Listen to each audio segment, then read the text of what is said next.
Assalamualaikum warahmatullahi wabarakatuh. Perkenalkan, nama saya Aulia Keiko Nasha dengan NIM akhir 094 dari kelas 5B Akuntansi. Di sini saya akan mempresentasikan materi mengenai perencanaan strategis dalam sistem pengendalian manajemen untuk memenuhi ujian akhir semester mata kuliah sistem pengendalian manajemen yang diampu oleh dosen Ibu Reskino, SEMSI PhD AK, CA, CMA, CERA. Oke, jadi pada presentasi ini saya akan membahas 3 pokok pembahasan. Yang pertama itu mengenai karakteristik perencanaan strategis, yang kedua analisis program yang diusulkan, dan yang terakhir merupakan proses perencanaan strategis. Oke, jadi sebelum kita masuk ke 3 pokok bahasan tersebut, kita harus tahu dulu nih pengertian dari perencanaan strategis itu apa. Jadi, perencanaan strategis merupakan proses memutuskan program-program yang akan dilaksanakan oleh organisasi dan perkiraan jumlah sumber daya yang dialokasikan ke setiap program jangka panjang selama beberapa tahun ke depan, sekitar 5 hingga 10 tahun ke depan.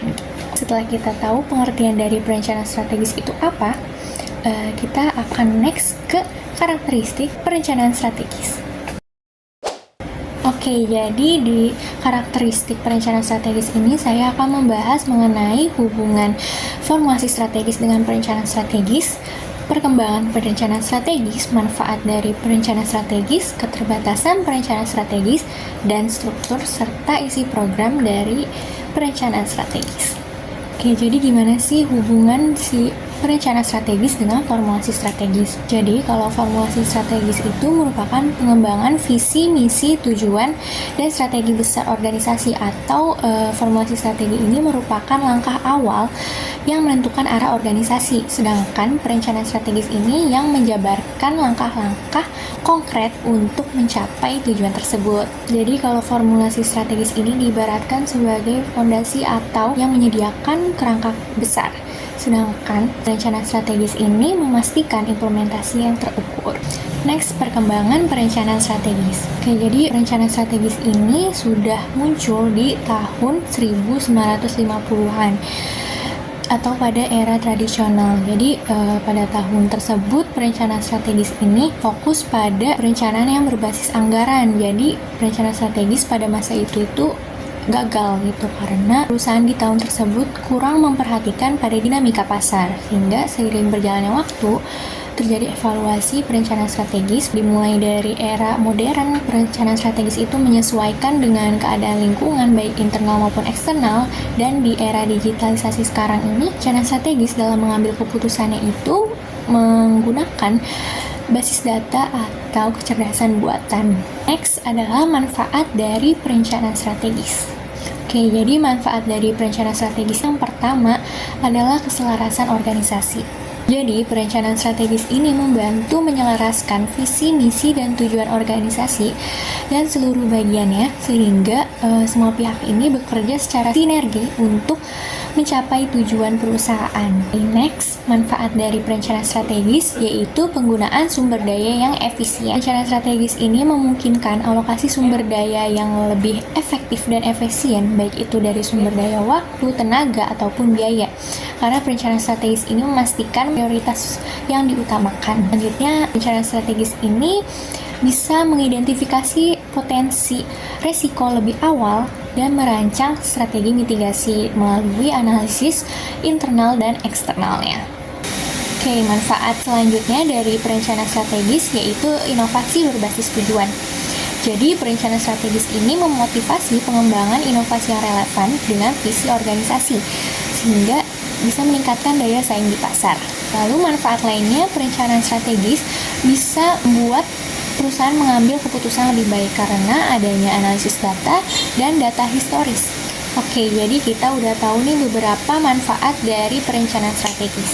Di samping adanya manfaat dari perencanaan strategis sendiri juga memiliki beberapa keterbatasan. Di antaranya yang pertama yaitu ketergantungan pada asumsi. Jadi, perencanaan strategis ini kan berdasarkan atau bergantung pada asumsi ya, dan kondisi di masa depan seperti tren pasar, lalu kebijakan pemerintah, dan sebagainya.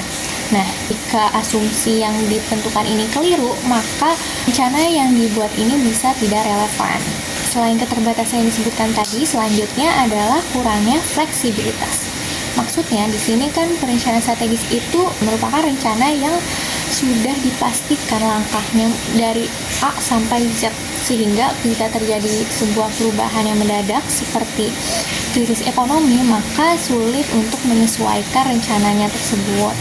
Keterbatasan selanjutnya yaitu ada pada waktu dan biaya.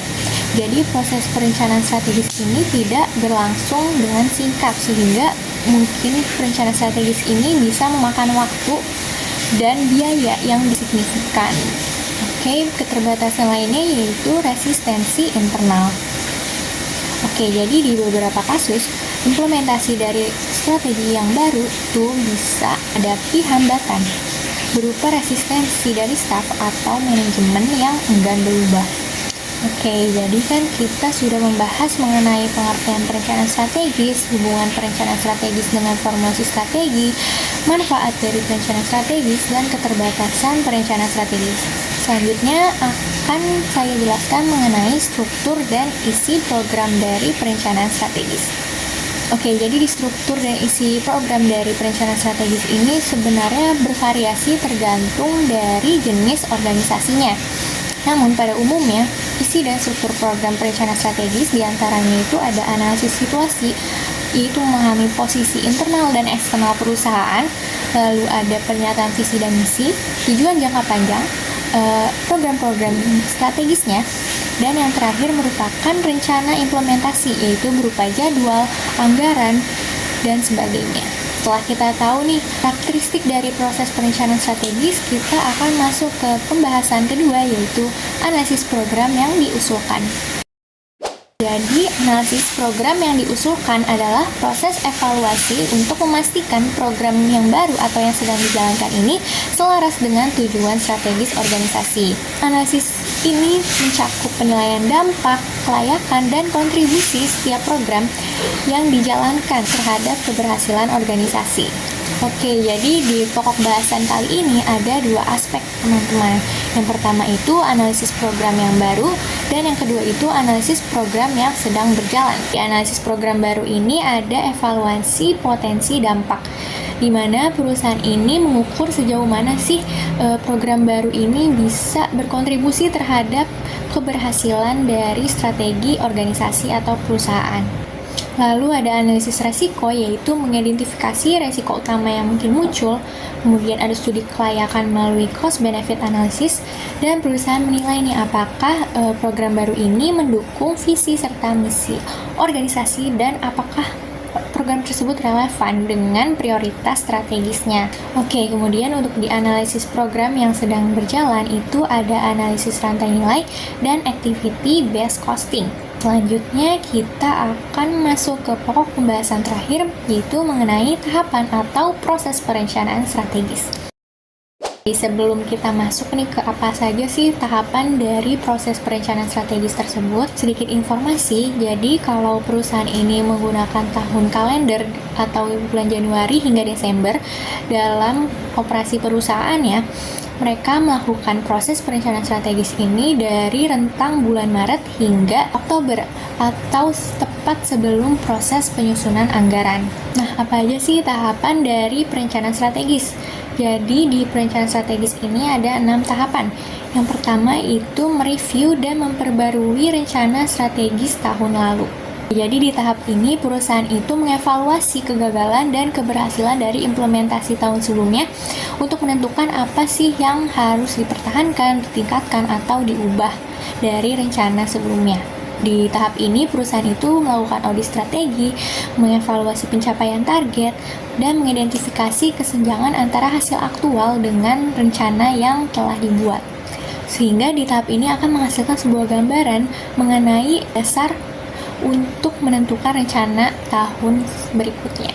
Oke, jadi setelah perusahaan melakukan review dari rencana strategis tahun lalu, kemudian perusahaan akan menentukan asumsi dan pedoman. Jadi di tahap ini perusahaan itu mengumpulkan data mulai dari kondisi pasar, kondisi ekonomi, tren pasar, kelemahan dan kelebihan dari internal.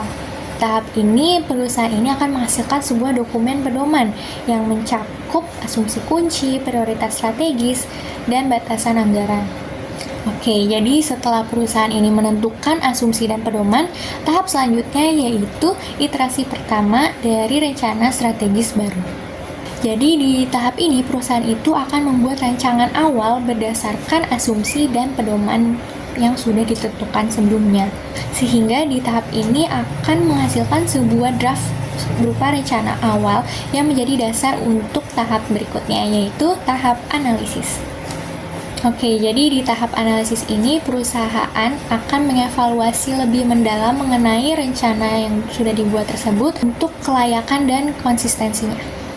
Jadi di tahap ini perusahaan ini menggunakan beberapa alat analisis seperti SWOT, PESTEL, analisis skenario, analisis keuangan, dan sebagainya. Sehingga di tahap ini akan menghasilkan sebuah pemahaman yang lebih rinci mengenai rencana awal yang sudah dibuat. Lalu untuk tahap selanjutnya adalah iterasi kedua dari rencana strategis baru. Oke, jadi di tahap iterasi kedua ini perusahaan itu menyempurnakan nih draft awal rencana sebelumnya setelah dilakukan analisis, sehingga di tahap ini akan menghasilkan sebuah rencana yang final. Setelah perusahaan ini sudah membuat final dari rencananya, maka tahap selanjutnya yaitu peninjauan dan persetujuan akhir. Jadi tahap ini merupakan finalisasi dari rencana strategis yang telah dibuat. Di tahap ini perusahaan akan mengadakan sebuah rapat yang dihadiri oleh top management. Di hasil akhir dari tahap ini merupakan rencana strategis yang telah disahkan oleh semua pihak setelah melalui beberapa feedback dari rapat tersebut. Oke, jadi sekian pembahasan mengenai perencanaan strategis dalam sistem pengendalian manajemen. Jadi, perencanaan strategis ini merupakan salah satu elemen penting dalam sistem pengendalian manajemen yang membantu organisasi menyelaraskan visi, misi, dan tujuan organisasi tersebut dalam jangka panjang. Karena dengan adanya perencanaan strategis ini, perusahaan jadi lebih mudah dalam mencapai tujuan strategisnya. Sekian presentasi dari saya, kurang lebihnya mohon maaf. Terima kasih. Wassalamualaikum warahmatullahi wabarakatuh.